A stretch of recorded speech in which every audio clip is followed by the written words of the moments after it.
Hi everyone, this is Sabrina Ramba. Thank you for joining us today for another episode of our interview, part of Xtraordinaires in healthcare arena, and it's our Winning Wednesday series.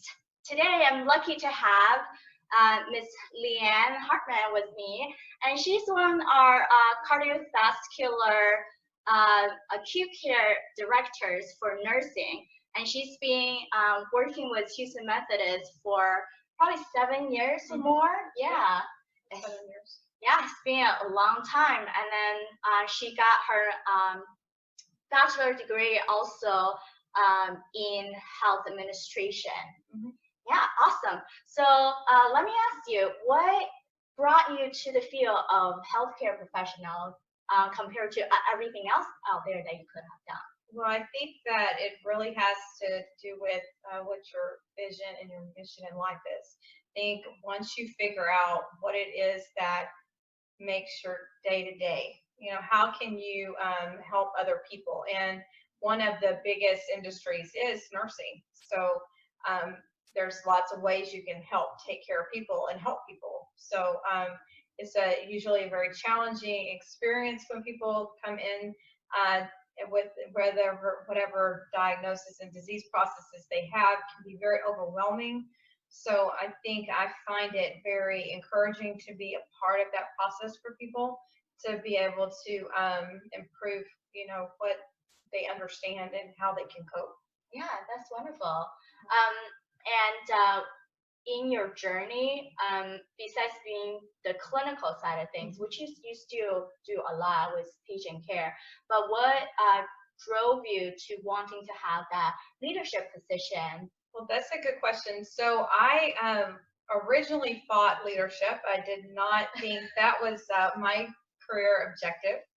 I wanted to help people. I didn't have a problem mentoring people, which is a part of leadership that I didn't really clearly get my brain around. But I had a friend of mine that kind of broke that seed in, planted the seed, that he thought that it would be a disservice for me not to be a leader of the nurses that are coming into the new environment. So he said, you have all this education and all this knowledge and all this experience, and you're smart, and I just don't know why you wouldn't do this. And I said, well, you're crazy. I'm not going to do that. I'll be an ICU nurse. I'm good with that. I'll take care of my ICU patients. I don't want to do that. So I thought about it some more, and I realized that maybe there was a point in that. And, there's a lot of things that you get out of being a leader. So it's not just, oh, I'm, away from the bedside. No, you actually still are part of bedside practice. You still get to help with the change and the development. It's very rewarding to see people come from, a graduate nurse level that don't have the experience, and you get to see them grow over so many years, and then they are now charge nurses in the unit and getting their master's degrees and moving forward in their career development. So I think I don't think I looked at leadership from probably the positive approach of it. I looked at it as, oh, it's a desk job. I want to do a desk job. I want to be out there. Right. And then I realized that there's a lot more to leadership than just paperwork. Yeah, that's wonderful. Yeah. I'm not sure if you heard about the book called The Go-Givers. It talks about 5 astronomical success in people, and the 5 of them are value, influence, compensation, authenticity, and receptivity, and love. So the main point I was thinking is that leadership component of it. You're not, your effect is higher up, and therefore your effect can be trickled down to multiple people. Right. One of the story in that book was saying when a artist, a school teacher, initially thought about training and be able to provide her value to others, she worked with individual students.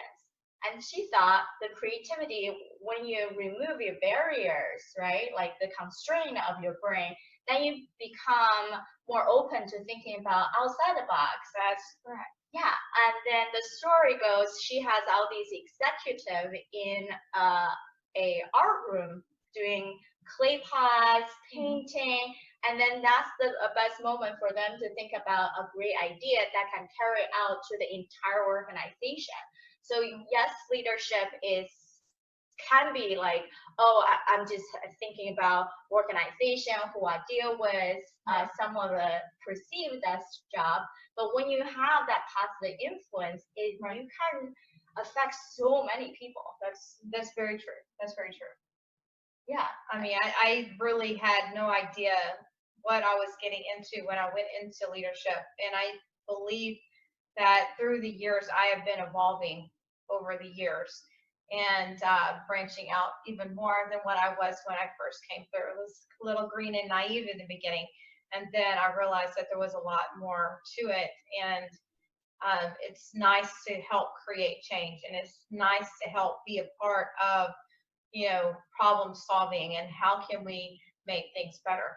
We're always looking here at our hospital, how can we push the envelope? How can we improve either the patient experience or whatever the treatment options are, how to make it more palatable for people. And I think it's been very nice in my changing through the leadership. And I've evolved over time. It was a little painful at times, but yeah. How do you feel when you're being recognized for the leadership positions? Well, sometimes I think it's nice to be recognized. I think everybody deserves to be recognized, but I think it's very important for a leader to recognize the fact that they got there not alone, but with much help. So I think people should not lose touch and focus on the fact that it's the team that created whatever outcome it is that you've been working on. Yeah. So I think it's great to get recognized that you're doing a good job, but I tend to be a little shy to get immediate recognition from myself, even though I do work hard, because I think it's a combination of things, and we have to look at it as that we're doing it collectively, instead of individually. That's wonderful. You touch upon like getting that clarity on why you even started the journey. If we understand exactly why we start a journey, who we want to be, how we want it to be perceived, what type of care that we are broadcasting, and then we don't even need an external motivation. Everything is so intrinsic, and you just gonna go because that's your true path. That's right. Yeah, that's right. That's so awesome. Thank you. Yeah. And then I think all of us need to recognize our true qualities, our skills that we already have, and then we can look at, okay, if we already have these skills, how I can leverage these skills. And then what else I can potentially add on to my plate to make myself even better than who I was yesterday. Yeah, we did a Strength Finders kind of assessment here in the hospital, the leadership team, to help identify what those strengths are. Because yes, when we do want to work on some of our opportunities, obviously everybody has opportunities, but they found that it's better to leverage your strengths because that's what you're going to excel in, right? Because it's your natural. Yeah. It's your natural pattern. Right. Because our strengths are actually something that's so intrinsic, that's a habit already. When you build a habit, it takes, new study found, 66 days instead of the traditional thinking is like 22 days. Right. So if it's going to take us a long time progression to get there, and human nature is to say, even I want to get there, I could have procrastinated. So if we can't even be consistent to build that habit, then how about leverage on what we already have, and then we can push it along better. Yeah, that makes sense. Yeah. So what are some of the strengths that you have? My strengths, well, they said that I'm an activator, which is somebody that has to get it done, like right now. And Of course, there's some negative quality about that. Patience is one of them. Can sometimes be a little impatient because I want it to happen right now. But if you need, let's just say if there's a disaster, you want to call on somebody who's an activator to get it taken care of, handle it, have a plan. You have a disaster plan. This is how we're going to carry it out. This is what we're going to do. So there's a lot of decisiveness in that quality as well. And then communication, which obviously you can see I don't have a problem with communication. So sometimes that can be very difficult and challenging, especially in a leadership position, because people communicate differently. They receive communication differently. So you have to be emotionally intelligent enough with who you're talking with to know the best way to communicate with them to get your message across to hopefully get the outcome you're going for. Right. So that was another strength. I would have liked to have had some other strengths in there, but that's okay.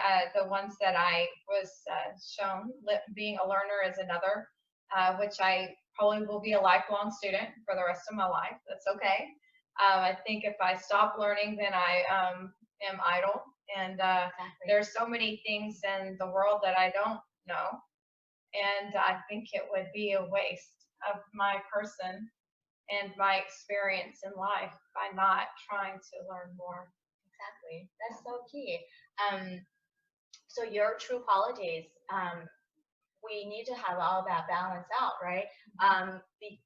Certain people like us like to be the front end of things, take control of the situation. Let me be the problem solver, which most of the time that's majority of the healthcare professionals.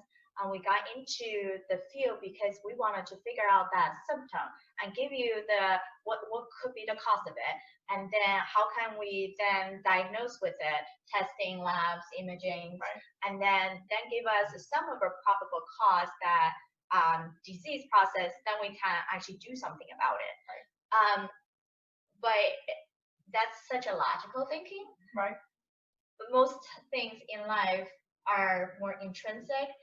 It's lead by outcome. Mm-hmm. If people are driven by the similar outcome, similar result, then communication gets easier. That's correct. Yeah, that is correct. Yeah, awesome.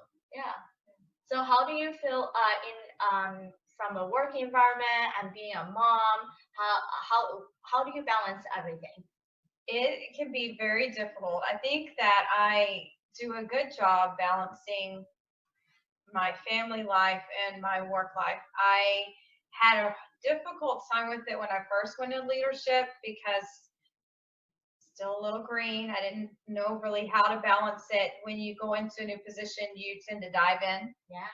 And I give 150%, and I'm gonna figure it out, and I'm gonna do. And I had a hard time telling myself no, that it was okay. And I've found probably over the last year and a half, I've done better with my time management and balancing that out with my family, because it's one of those things that they'll tell you, time's not going to stop, right? It's going to keep passing. Yeah.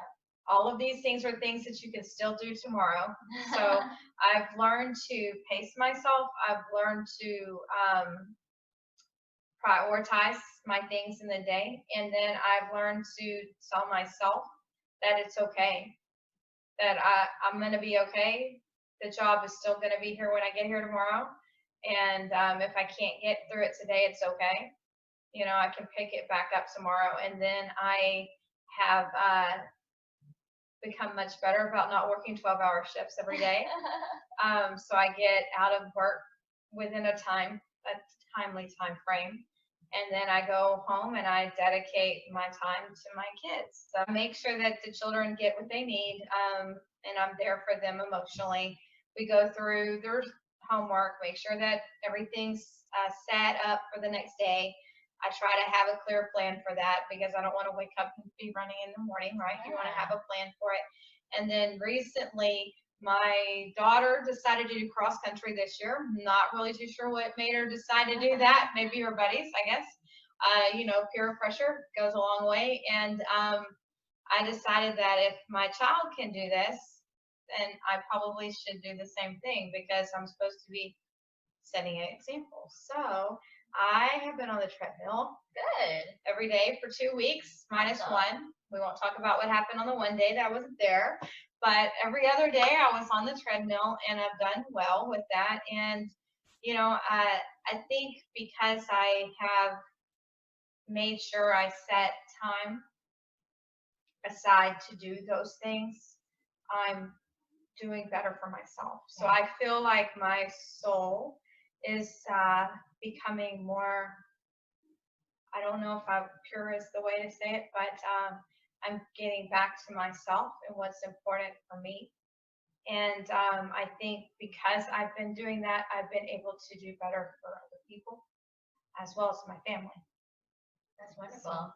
Something I've been working on. There's always something to work on, but now I've been working on myself for the past year and a half. Yeah, wonderful. So what I'm hearing you saying is being productive means scheduling, knowing what you have to do, plan the day ahead of time, so you're not scrambling the next day, and make sure family is taken care of first. And then the job, it will always gonna be there, right? Sometimes we have that thinking of, we put so much expectation on ourselves and not realizing what we're actually doing to our physical and mental health. That's right. Well, and you stress yourself out. So I say, if you fly by the seat of your pants, that's sometimes a good thing, right? Sometimes it's nice to not have to think about what you're doing when you're doing it. So, but in most cases, if you've got a full plate and there's a lot of demand on you, the easiest way to decrease the stress is by having some kind of plan for the day to move things along. For sure, yeah. And then do you feel better now that you've been on the working out more? I feel like I have been more effective, truly. Yesterday I took my kid to a track meet, sat in the sun for an hour and a half, but I did okay. And then went home, fed her. She went, did her schoolwork. Then I went and did the treadmill. Then I came down and I made muffins for everybody, because why not? I brought muffins for work today, and went to bed by 9 o'clock. So, Awesome. What I would have said that I could have done that in the past, I don't think I could have seen it. Does that make sense? I mean, I think there was so many things going on that I did not give myself the ability to relax. Right. Like, so that's such a major pivotal realization. Most of us in healthcare don't allow ourselves to relax. That's right. And we make excuses to say why we could not. Exactly. And why you couldn't take 10 minutes break. That's right. Okay, 10 minutes doesn't seem a long time, but how about 2 minutes? Take a water break, bathroom break. That's right. Close your eyes for a few minutes. That's right. And try to shut down your busy mind that's been racing the whole day. That's right. How can we keep going if our thoughts just kept going, and then not allow ourselves to even have the capacity to learn more or capacity to even focus on it? That's correct. I think your quality of your performance and your outcome in general is depreciated by being overly stressed and not giving your body the time to unwind. Yes. I think if you unwind, you are more effective down the road, because you can actually look at it more objectively, I think, than looking at it as, I got to get this done, I've got to get this done. Nobody's going to take care of ourselves. We have to take care of ourselves. So, that's such a true statement, because if you think about it, when we grew up, our parents took care of us, but they're still not able to hold your hand every day, right? We still have to learn the tips on how to be a human. That's right. How to interact with people we know, we don't know, and then ultimately is get clarity on who we want to be, how we want to get there. And then as we grew up, it's even more of a demonstration of that, right? Like defining humanity, defining your personal characteristic.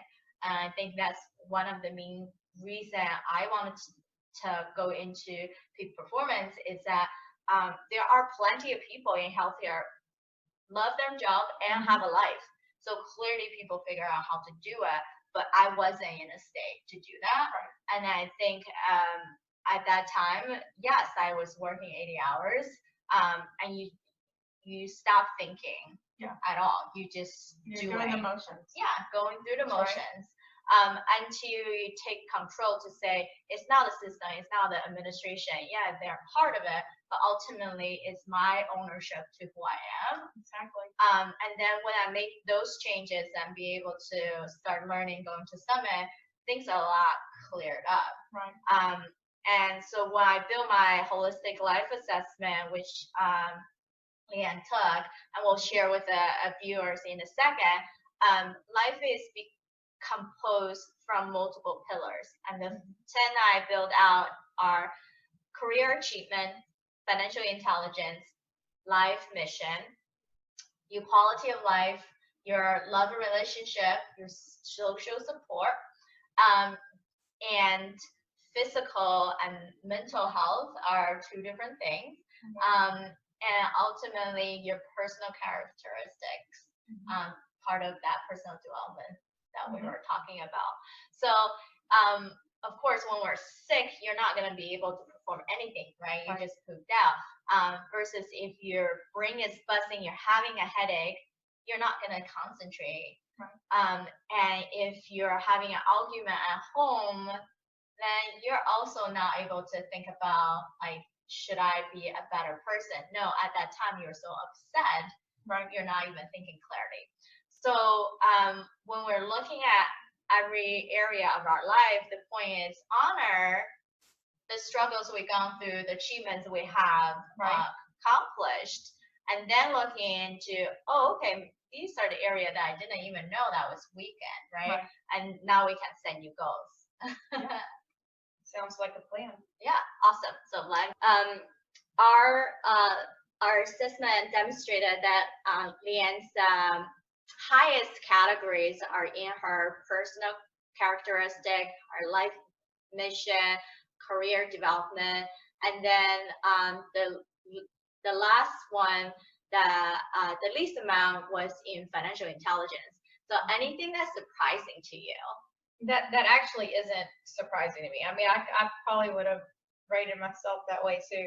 I am, over the last 3-year period, I have struggled a little bit financially just because I decided to take on a house. So I became a personal homeowner. Yeah. And that, you know, when you first go into homeowners, you don't clearly know what you're doing, we're going to say. And I looked at the big picture and said, I don't want to just be throwing my money out the window, right? I want to be investing in something.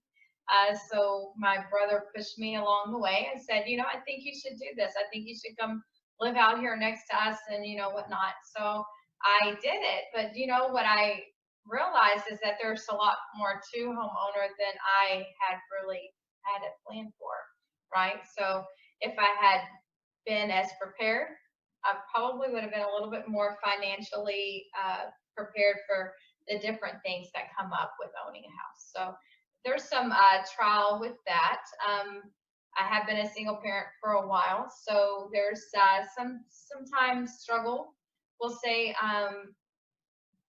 meeting the demands for what the children need, right? My son is 24, and his set of needs is much different than my daughter's, and she will be 13 this year. So every time we turn around, something comes up, right? So I have gotten better, though, over the years with being able to say no. That something might not be as necessary as they would like to think that it is. And that we will still keep living if we don't have it. And I think that's really improved me overall financially. I think Eventually, it will get better with some more time and some more focus. We'll see what the goals look like for me with this approach. But I think that being aware of what it is that what you're trying to get to, is a big difference. I think if you don't know what your opportunities are, I think you end up you're not going to be as successful down the road. Yeah. I think if you identify, well, this was the opportunity for me, and I'm working on this and this to try to improve it, and then helping teach my children along the way. So hopefully they will do better in their own lives as they grow up and experience life. And hopefully they'll be more financially sound as well because of seeing what I've gone through in my life. Right. Yeah. You setting good examples, knowing that there's always can be something that come up, but also able to set that healthy boundary to say, no, you don't really need it. If you want it, you might have to work for that. Exactly. Exactly. Yeah, for sure. Awesome. So looking at your assessment, what would be some new goals you want to set for yourself for the coming week? Well, I think what I'd like to do is I'd like to continue focusing on how I'm performing both from a professional and a personal aspect. I've been working on the financial part by only going once a week to the grocery store. So instead of buying all this stuff up front and then, you end up wasting food because it goes bad and whatnot, I told my daughter, I think we should be a little more cost efficient and plan out what it is we're going to do for the week. And then by having that plan, we aren't spending money that we don't really need to spend at that point, right? And then just realign it. So that'll probably be my continued goal, is one, trying to keep myself balanced to not work too many hours. Yeah. And then to make sure I spend quality time with my daughter, to have a plan for feeding her during the week and being more cost efficient with that. And then for myself is making sure that I exercise daily, because that gives me the ability to decompress, as well as I have been reading some self-help books. So I've been reading a certain amount before I go to bed every night, and then try to go to bed at the right time every night. Awesome. So that's kind of what I've been doing, and that's probably what I'm going to try to keep doing. And then I'll reflect and see if there's anything different, in a couple of weeks. I've been doing the exercising for 2 weeks now, so I figure after another 2 more weeks, I'll look back at it and see if there's something different that I want to do. Yeah, awesome. And before we finish, I ask our speakers that if you can pick 3 words that best describe who you want to be or how you want to be, what are the 3 words and why? This is a good question. So I would really like to be, I'd like to be a developer. I'd like to be able to develop myself and people more. I'd like to, let's see, I want to maintain my compassion along the way. I think that we tend to get distracted and we lose that centeredness, and that compassion. And then I think I'll always be a learner. So I think that'll be each week. It'll still be the same thing, because the more you learn, the more you can implement, and the more you can help support other people. Yeah, wonderful. All right. So today we learned from Leigh Ann that we actually should start with knowing your true good qualities, leverage those, and then reflect on other skills that you want to. We also wanted to think about how our good qualities can push ourselves forward, and by being a continuous learner, and being able to balance for her both from at home and at work, is continue to be a good planner, prioritize, do ahead of time, grocery, to-do list, really anything at all. If you have an idea of what you want to do, how you want to do it, you no longer feel flustered, and you can save time and money by doing so. She picked up, be able to tell herself it's okay to take a break and relax, be able to go to her daughter's track meet, still have time to bake, cook dinner, be able to have time to read, exercise. Years ago, she thought she couldn't do it. Now it's, if you think it's possible, anything is possible. That's right. Yeah. And lastly, she knows that financial intelligence is something she's weaker on, and then she find out solution is to, instead of buying a bulk amount of food that you eventually go bad in the fridge, which we kind of all do it, planning out your meals. So that's something I do too, like meal prepping. Then you actually eating everything healthy, and then you know exactly what you want instead of grabbing what's available. And her 3 words are being compassionate, being a learner, and then being a developer for both herself and her team. Yeah. Thank you so much. You're welcome. It's my pleasure. Yeah. Enjoyed it. Thank you. Thank you. You're welcome.